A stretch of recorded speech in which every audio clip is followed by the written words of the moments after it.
Hello student, आज की online class में हम लेसन 5 जीवन की मौलिक इकाई पढ़ेंगे। ये लास्ट क्लास का नेक्स्ट पार्ट है जिसको हम कंटिन्यू करेंगे। लास्ट क्लास में मैंने आप लोगों को बताया था कि एक कोशिका के अंदर 3 भाग होते हैं, प्लाज्मा झिल्ली, कोशिका द्रव, केंद्रक।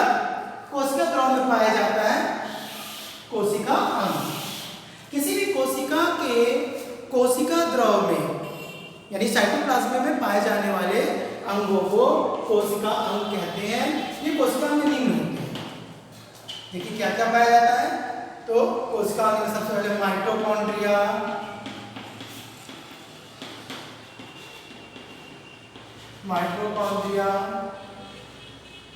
दूसरा केंद्रक, तीसरा गुणसूत्र, चौथा रिक्तिका, इसको इंग्लिश में वैक्यूल कहते हैं।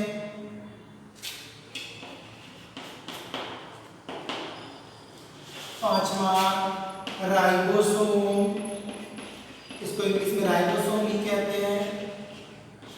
छठवां लाइसोसोम,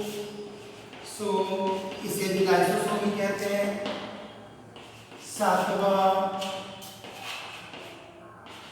गोल्गी, बॉडी या उपकरण।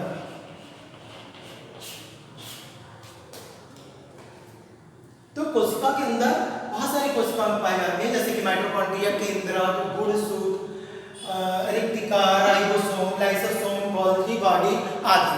आज हम पढ़ेंगे इस पार्ट में, चूंकि कोशिका हमने पढ़ाया था लास्ट क्लास में कि कोशिका 2 प्रकार की होती है, उत्पत्ति के आधार पर प्रोकैरियोटिक और यूकैरियोटिक, तथा किसी जीव के शरीर में उपस्थिति के आधार पर ये 2 प्रकार की होती है।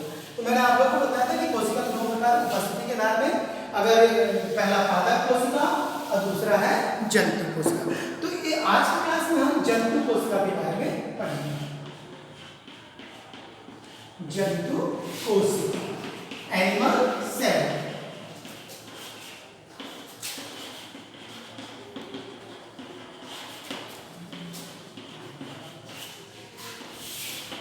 नाम से मालूम है, एनिमल सेल या जंतु कोशिका, जंतु के शरीर में पाए जाने वाली कोशिका को जंतु कोशिका कहते हैं। जंतु कोशिका अंडाकार होती है, ठीक है। इसकी संरचना में आपको बना रहा हूं, देखेंगे आप लोग भी कॉपी में नोट करेंगे।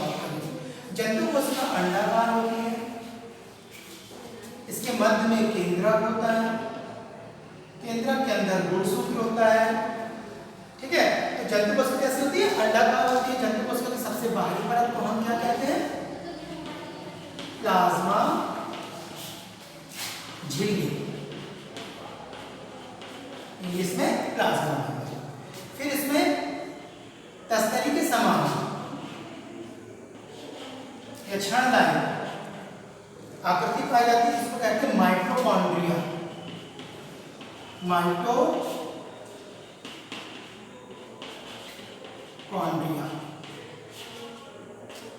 फिर बीच बीच में गोल बैलून की आकृति की संरचना पाई जाती है, इसको कहते हैं रिक्तिका। अब इसके सारे पार्ट्स में मैं अच्छे से समझाऊंगा आप लोगों को। रिक्तिका,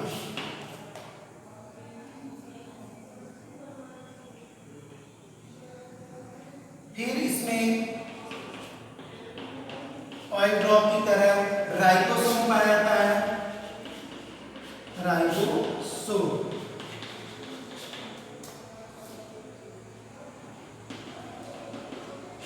फूल के समान या फ्लावर के समान लाइसोसोम पाया जाता है।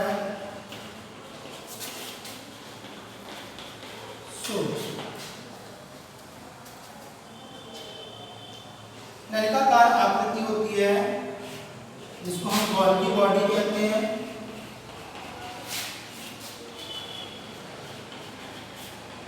इसे हम गोल्गी बॉडी कहते हैं।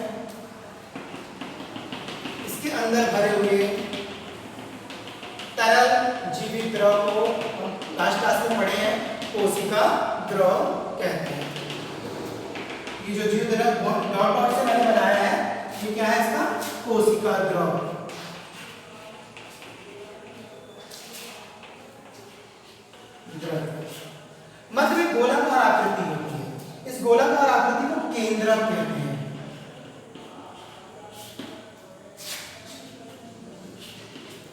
इसके अंदर धागे के समान आकृति होती है जिसको हम गुणसूत्र या क्रोमोसोम कहते हैं।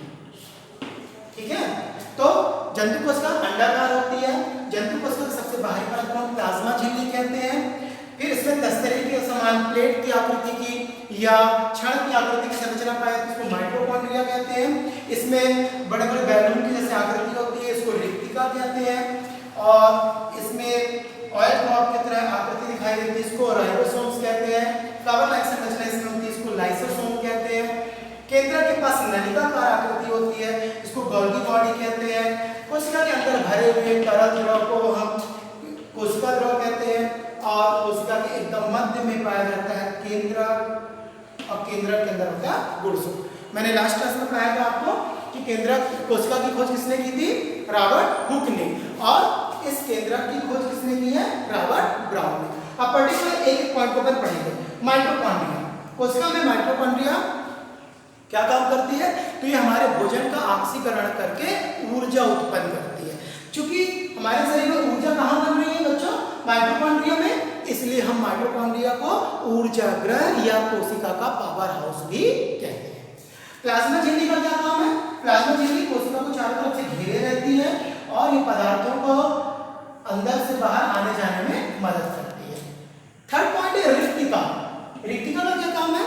रिक्तिका एक बैलून लाइक आकृति होती है, संरचना होती है जहां पर हमारा भोजन आकर एकत्रित होता है। इन रिक्तिकाओं में भोजन जमा होता है। ठीक है, इसके बाद राइबोसोम्स।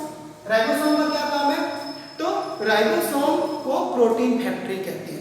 हमारे शरीर में प्रोटीन का निर्माण राइबोसोम के द्वारा होता है, इसलिए इसको प्रोटीन फैक्ट्री भी कहते हैं।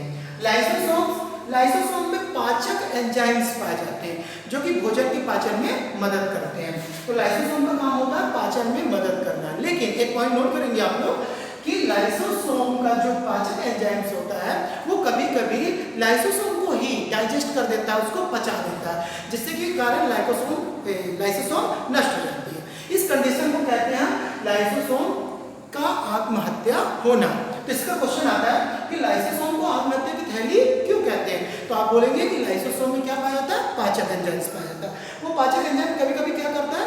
लाइसोसोम को खुद ही पचा देता है, डाइजेस्ट करके उसको नष्ट कर देता है। इसलिए लाइसोसोम को हम कहते हैं आत्महत्या की थैली।